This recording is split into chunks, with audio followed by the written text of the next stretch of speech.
Hi everyone, it's Tracy here from Art Fibre Stitch.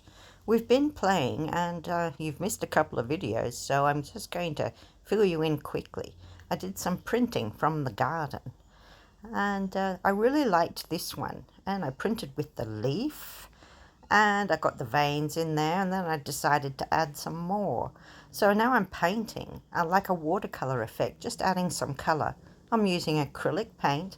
I've added a little bit of textile medium so that if I wanted to wash it I could.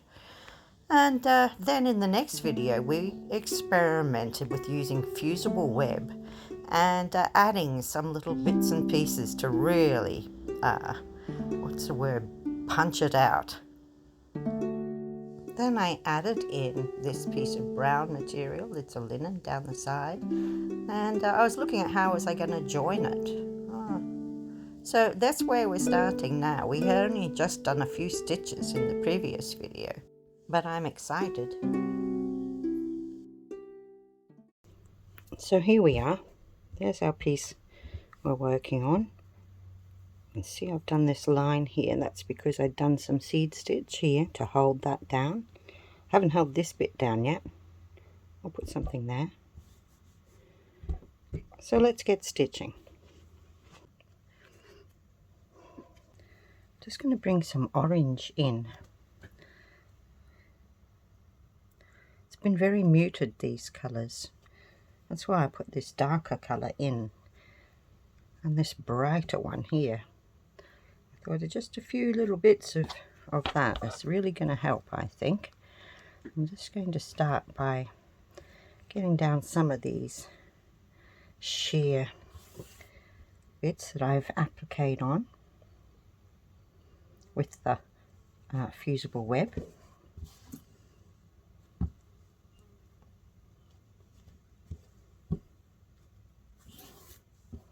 And that'll add that little touch. That little touch will be nice.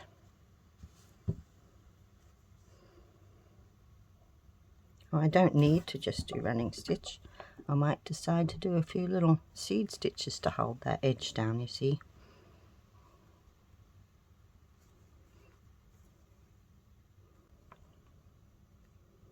I put a patch of that more vibrant orange in.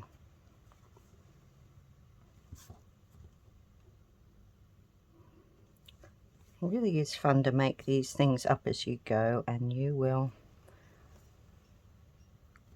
get more of an idea as you go what you want to do.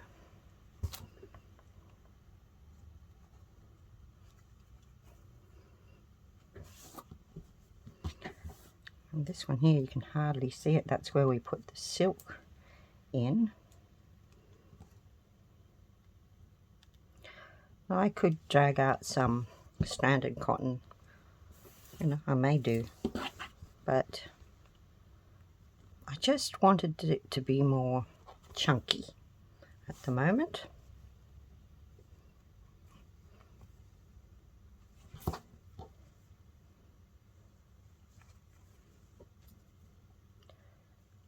It's very hard to see that, but there is a little bit of that silk there. Oops, see, that's why I have to attach it.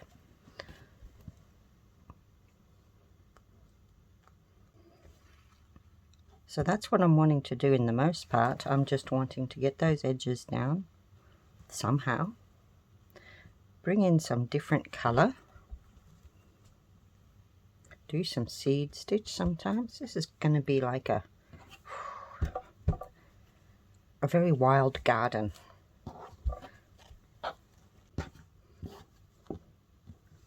So I'll do that.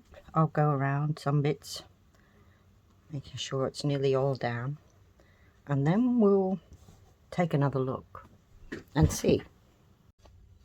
Right, can you see some of that we've got in so far?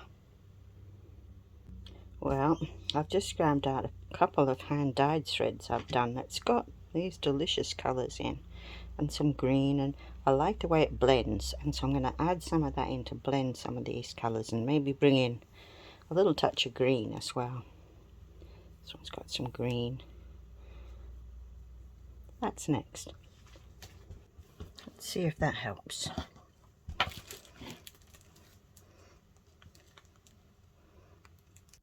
I'm just picking out the outside edge of this leaf.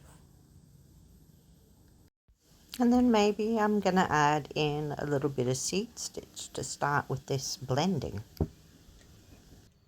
I'm using the seed stitch to hold down these little applique sheer pieces that we put in, the silk and the organza layers that we have there.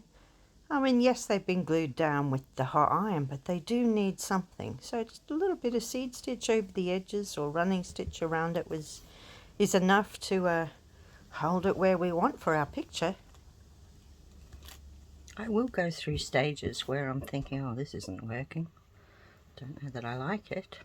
But the idea is to just keep going. And eventually, hopefully, we'll have something we like. It's fun. I might just take it over into this. Got to get it down too. See, I don't think that really worked that well, that silk. It did. It's not really showing up a lot, but that's all right.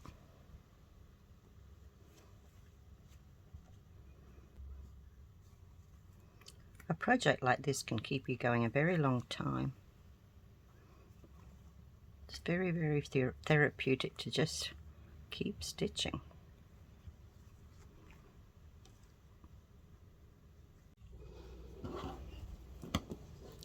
So I've been going around the outside of that leaf with the variegated thread. But really, I like this leaf. I don't like this one. Why is it? Well, I'm looking and I'm seeing that all of the veins come from this sort of area and then they go out down like that. And on this one, it didn't. So I put in a couple of veins that way to see if that makes me feel better. And that line is completely wrong. I am going to take that out so it doesn't disturb me. And because these are sort of not on the right line either, I'm going to think about doing whether I can just take a bit out. Oh yeah, you see I can. Snip a few little bits out. And it won't be so obvious then.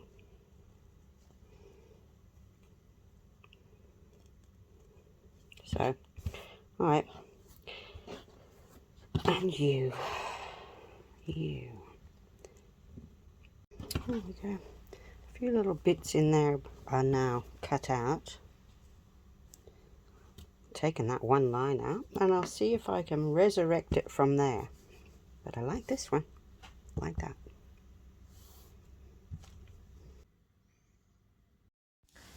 Right, let's take a break and see what we've done so far. It's looking pretty nice, I think. Let's look at some photos of close-ups where you can really see the different colors used and the simple stitches. It looks very nice. I definitely want to do something with that fern, and probably the pale fern in the background as well. But to start this fern off, I am thinking I'm using pearl cottons all the time here, but I will get on to finer stuff. A green pearl cotton. I'm coming up from behind. I'm doing some fly stitch, and I'm just going to make them separate at the moment, and they're coming off the edge of this fern so that they make it a little bit more feathery. And then I'll continue down and I'll make it the central kind of stem by putting them one on top of each other. Let's see how it works. Fly stitch is great, and I've used it for everything from birds to trees to leaves to all kinds of things, but it's a very easy one, a good one to have in your repertoire. And you come up from underneath on the left, and then you go down on the right. You don't pull it through though. You come up again below those two and in between somewhere, and that sort of traps the top, the one stitch at the top, into more like a V shape. And the variations are huge. You can do something that's got you know, off to one side, or a long stem, or a short stem, or a wide V. You know, so many varieties, and that's why it's useful. Let's have a look at how beautifully it works. See, that looks good. Now I have this leaf in the way. I can't continue down. Rather than end off and finish and start again, I like to use my thread. So I'm just going to do a little bit of random seed stitch in there with that green. It'll add to it. And I'm working my way across to the bottom of that fern. And I will be doing the same thing there. So up on the left and down on the right. Up again in the middle, holding that thread out the way, and there we are. We have a little V. We don't pull it too tight. And then we do a stem. At this stage I'm going wider because it's the bottom of the fern, and I've got them one on top of each other. So they're sort of piggybacked all the way down, and that's holding that fern silk. Remember, it was silk, hand-dyed silk, and we put fusible web on it, and we cut it out and glued it down with the iron. And when I get to the bottom here, I'm just going to make sure that that stem holds down by just doing some running stitch through it. So let's have a look at it. How did it go? As I say, these stitches are so simple yet so effective. I'll be using a running stitch or that green there, and I'll be going around the stems of those leaves and things like that. See, in this one here I have gone around that, and then I've done some of those, I had some extra on my needle, and I just did some of those veins going out. But this area I still haven't done the seed stitch. Here I really need to do something with that, and I haven't done anything with the background fern. So, you know, I think this is really turning into a mammoth job, but it's so pleasant to keep playing with. What we're going to do here is we'll just finish this video off by showing you what my plan is, and my plan is to do some French knots and other things. I don't want to tell it all to you, but French knots, another good one with variations. Here we go. I'm wrapping my needle around, thread around my needle about 3 times, and I put it back in again close to where I came up, and I've pulled it tight, that thread, you see. And that's what I do. I have loose ones, I have tight ones. I'll do a loose one now so you can see the difference. And it's going to come up here, and I'll go around the needle again. Oops, when I can. There. And then I'll put it back, but this time I'm not going to pull tension on that thread. So it's going to be loopy. I use these all the time. I love the variation. I think that it can really work. So depending how many times you go around your needle, how tight you pull it, you know, you can get a whole big variety, which is excellent for, you know, flowers, all kinds of things. Just beautiful. So I am wanting to do one more though to show you, and this one is still the same thing, but when I come up from underneath this time and do a wrap around the needle and get ready, instead of putting the needle in close to where I came up, I put it in further away, outside the edge of that fern. And what I'm doing is a little stem with that French knot on the top.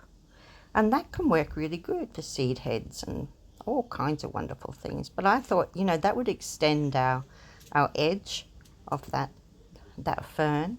So that's what I'm going to be doing in the next video, because I think we have to continue here.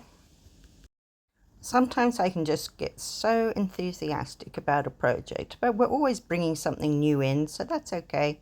If you would like to follow me again next time, we'll see what we can really do for this baby here. First, let's have a little closer look at those French knots. And you see the different variety. I've done them in a goldy kind of colour that matches in. Now let's have a look at the whole thing.